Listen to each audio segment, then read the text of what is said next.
பாருங்க, நம்ம பேரு சக்தீஸ்வரன், வயசு 39. உழைப்பு, திறமை, தகுதி, தைரியம் எல்லாம் ஆணவம் கொடுத்துருக்கான்.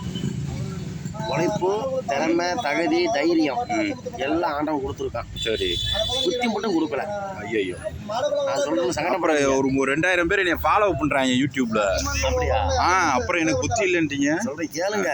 இப்ப இருக்கிற ஒரு சிந்தனை, ஒரு அறிவு, ஒரு யோசனை வந்து ஒரு 2 வருஷம் முன்னாடி உங்களுக்கு இருந்திருந்தா இன்னைக்கு நீங்க இருக்கிற இடத்துல வந்து நல்ல முறை முன்னேற்றத்தில் வாழ்ந்துருப்பீங்க. சரி, அது நீங்களே விளையாட்டு புத்திலே எல்லாத்தையும் விட்டுட்டீங்க. கோவம், விளையாட்டு. ஆமா, சொந்த பந்தம் வேணும்னு நீங்க ஆசைப்பட்டீங்க, உங்களை வேணும்னு யாருமே நினைக்கல. நம்ம வந்து செத்தாலும் சரி பொழைச்சாலும் சரி விதி முறையில வந்தா வரட்டும், நம்ம சாமி பார்த்துக்கிறட்டும் அப்படின்னு ஒரு நம்பிக்கையில வாழ்றீங்க. ஆனா படிப்பும் கல்வி அறிவு நல்லா தான் இருந்துச்சு. படிப்பு உங்களை விடல, நீங்க தான் படிப்பை விட்டுட்டீங்க. இல்லை, இன்னும் விடலை. அதான் யூடியூப்ல போட்டுக்கிட்டே தான் இருக்கு. அதான் இருக்கு. இருந்தாலும் எல்லா திறமையும் இருக்கு. இன்னைக்கு நம்மளுடைய சூழ்நிலை வந்து இன்னைக்கு சமாளிக்க முடியல. ரைட்டு. நம்ம போற பக்கம் வர்ற பக்கம் ஒரு விஷயத்துக்கு போனாலும் எல்லாமே நம்மளுக்கு ஆசை பண்ணி மோசமாக தான் பண்ணிக்கிட்டு இருக்கு.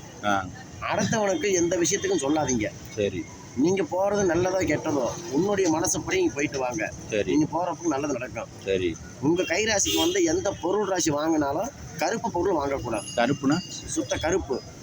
ஒரு ஒரு ஒரு ட்ரெஸ்ஸோ ஒரு சட்டை ஒரு வேட்டி தான் வாங்குறீங்க இல்லையா, உங்களுக்கு ஏதாவது ஒரு பொருள் வாங்குறீங்க, கண்ணாடி கூட வாங்கக்கூடாது.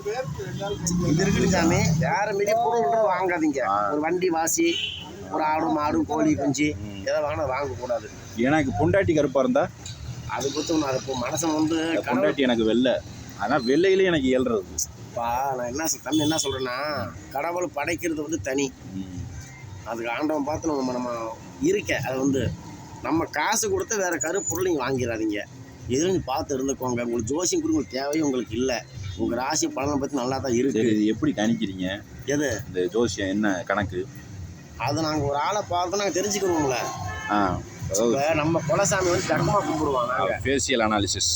இப்போ நாங்கள் வந்து குலசாமி வந்து ஜக்கம்மா. இப்போ நான் வந்து நடிக்கிறேன்னு வச்சுக்கோங்களேன். நான் வந்து நடிக்கிறேன். சரி, உங்கள்கிட்ட முன்னாடி வந்து நான் உங்கள்கிட்ட நடிக்கிறேன். அதை எப்படி கண்டுபிடிச்சிருவீங்களா? இப்போ நான் வந்து நடிக்கிறேன். சரி, இது வந்து ஒரு கணக்கு, திருக்கணிதம்னு ஒரு கணக்கு சொல்கிறேன். ஆமாம், திருக்கணிதம், தெலுங்கு பஞ்சாங்கம், தமிழ் பஞ்சாங்கம். தெலுங்கு பஞ்சாங்கத்தில் யார் வந்து கடவுள்? திருக்கணிதத்தில் முருகன். தெலுங்கு பஞ்சாங்கத்தில் யார் கடவுள்? இப்போ நம்ம எல்லா கடவுள் தானே, எல்லாமே. சரி, அது இருக்கு. அதுக்குள்ளே நான் போகலை. நான் கேட்குறேன், இதுக்கு எதுவும் கணக்கு இருக்கா? மேத்தமெட்டிக்ஸ் எதுவும் இருக்கா? அப்படின்னா அதெல்லாம் சொல்ல முடியாது சாமி. இப்போ ஏடு மட்டும் ஒரு நிமிஷம் காட்டுங்க. ஏடு எப்படி இருக்குன்னு பார்ப்போம். சொல்ல